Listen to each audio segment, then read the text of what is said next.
Today, February 27th, 2026, the USS Gerald R. Ford, the largest aircraft carrier ever built, arrived off Israel's northern coast.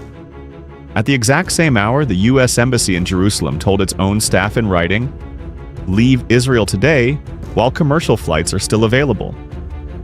And at the same exact moment, the United Nations nuclear watchdog just dropped a classified bombshell.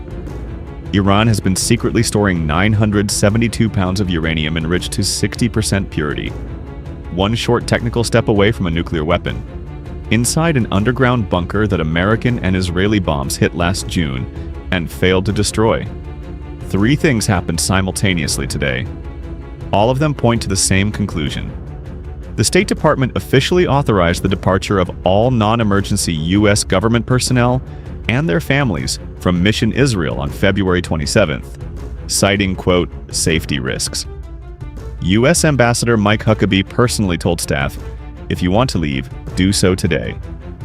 The USS Gerald R. Ford, CVN-78, departed NATO's Suda Bay base in Crete on February 26th and is now positioned off Haifa, a city Iran bombed with missiles during last June's 12-day war. The IAEA, in a confidential report sent to member states and seen by Reuters today, confirmed it cannot verify whether Iran has suspended uranium enrichment and cannot determine the size or location of Iran's current nuclear stockpile.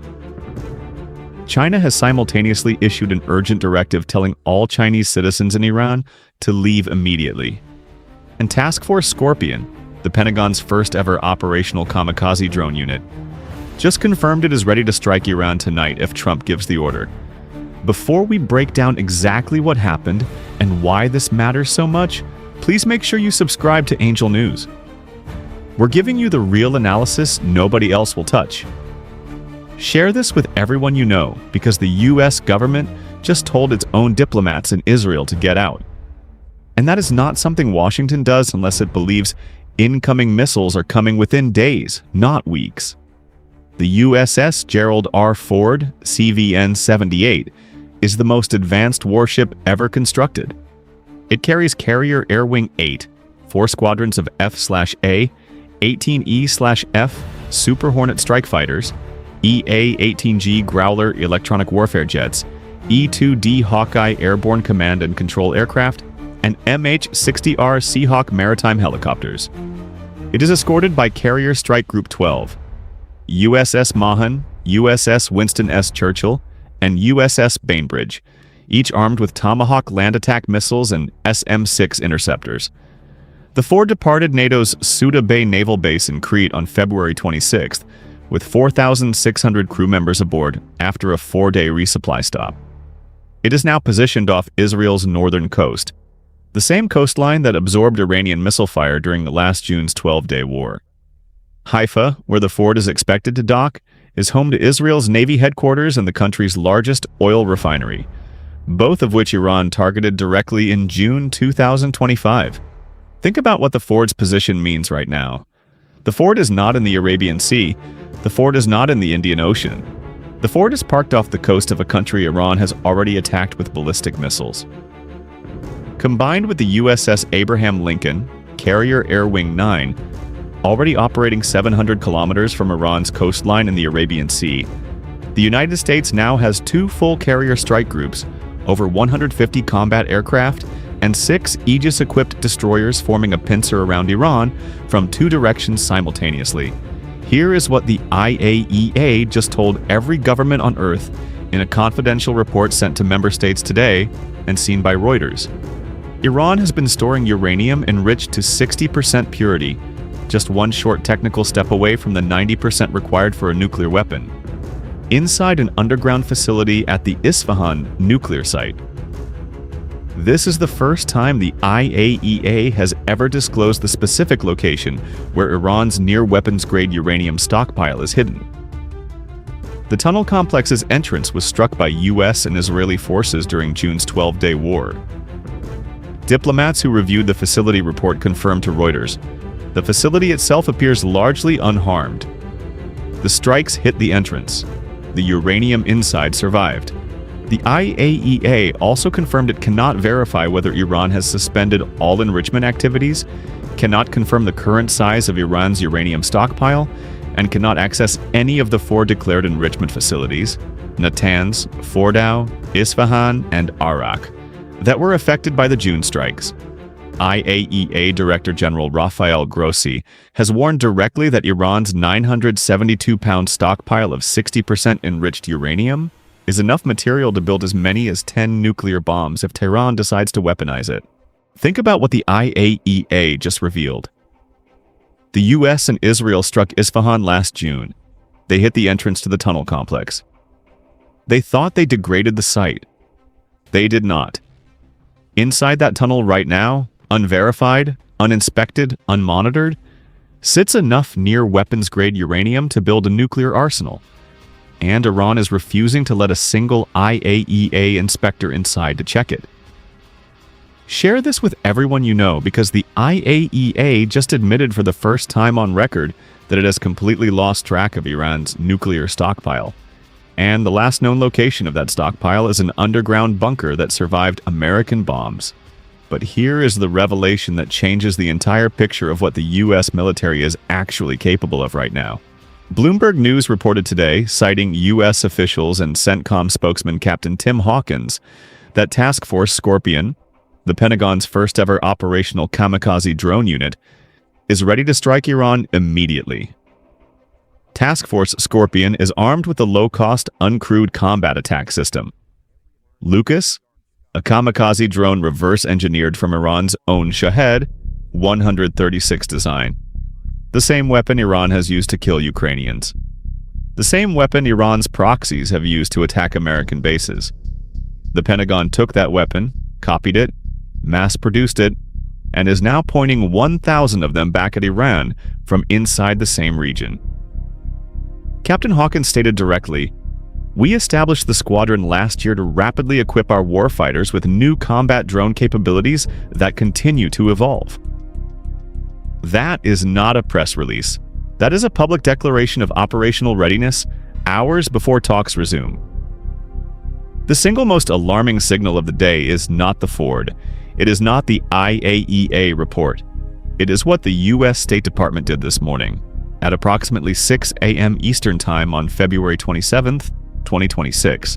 The Department of State officially authorized the departure of all non-emergency U.S. government personnel and their family members from Mission Israel. The official justification: safety risks. U.S. Ambassador Mike Huckabee sent a direct communication to embassy staff stating, "If you want to leave Israel, do so today." The embassy website added, "Persons may wish to consider leaving Israel while commercial flights are available." Think carefully about that final phrase. While commercial flights are available. That is not routine diplomatic language. That is the State Department telling its own people, the window to leave safely is closing. Beirut is already gone. The U.S. Embassy in Lebanon evacuated dozens of non-essential personnel earlier this week as a precautionary measure due to anticipated regional developments.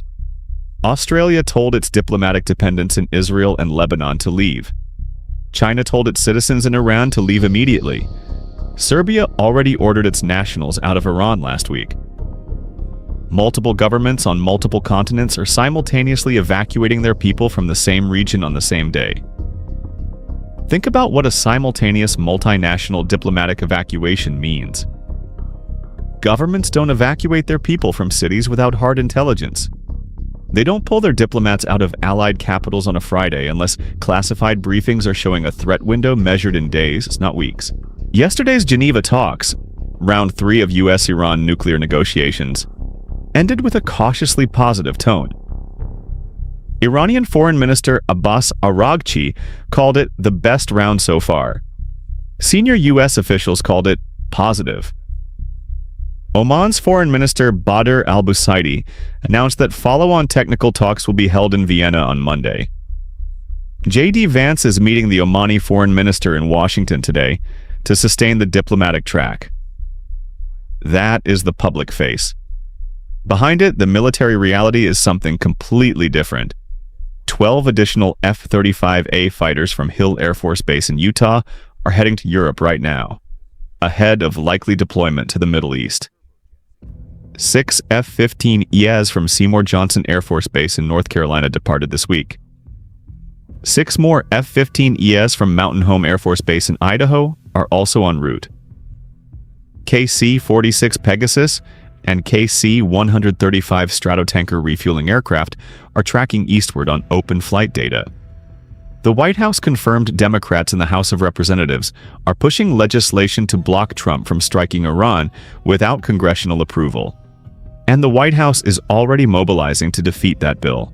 Jerusalem Post sources inside the White House reported that insiders say a first strike by Israel on Iran might create the optics needed to justify U.S. military action. Iran's Friday prayer leader, Ahmad Khatami, told worshippers today, "The Iranian nation will not bow to force. The Islamic Republic has never accepted suspension of enrichment and will not accept it." Khamenei's representative in Gilan province warned, "If the enemy makes a mistake, we will give them a lesson harsher than the 12-day war."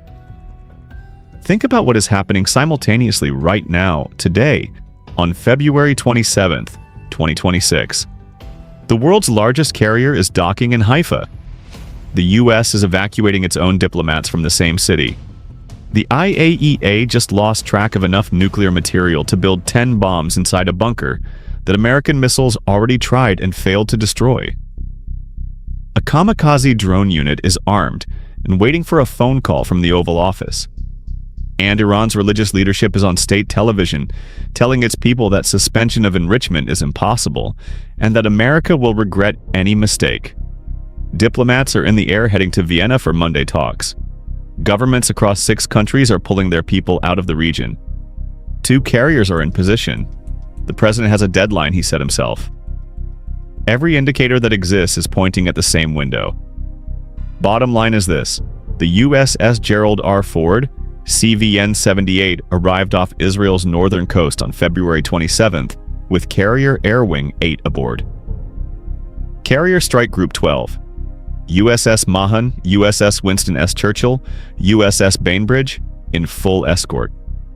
The State Department authorized departure of all non-emergency U.S. Embassy staff from Israel today, February 27th. Ambassador Huckabee told staff, "Leave today while commercial flights are available." The IAEA released a classified report today confirming Iran stored 972 pounds of 60% enriched uranium, enough for 10 nuclear bombs, inside an underground facility at Isfahan. The entrance was struck in June. The facility survived. The IAEA cannot verify current enrichment status, cannot determine stockpile size, cannot access any of Iran's 4 declared nuclear sites. Task Force Scorpion, Pentagon's first kamikaze drone unit, confirmed operational readiness today. Geneva Round 3 ended positive. Technical talks set for Vienna Monday. 12 F-35s and 12 F-15EI as heading to Europe now, pre-positioned for Middle East surge. China ordered citizens out of Iran. Australia pulling diplomatic dependents from Israel, Lebanon, UAE, Jordan, Qatar. Iran's Friday prayer leader rejected any enrichment suspension on live television today. 2 carriers, 150 aircraft, 1 IAEA report that lost a nuclear stockpile, 1 embassy evacuation order, 1 deadline running out.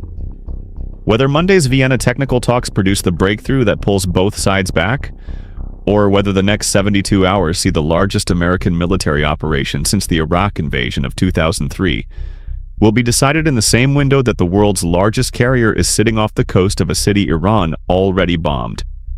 One thing is absolutely certain: the USS Gerald Ford is in Haifa. The nuclear material is in the bunker, the diplomats are leaving, the drones are armed, and the deadline is today. Stay tuned.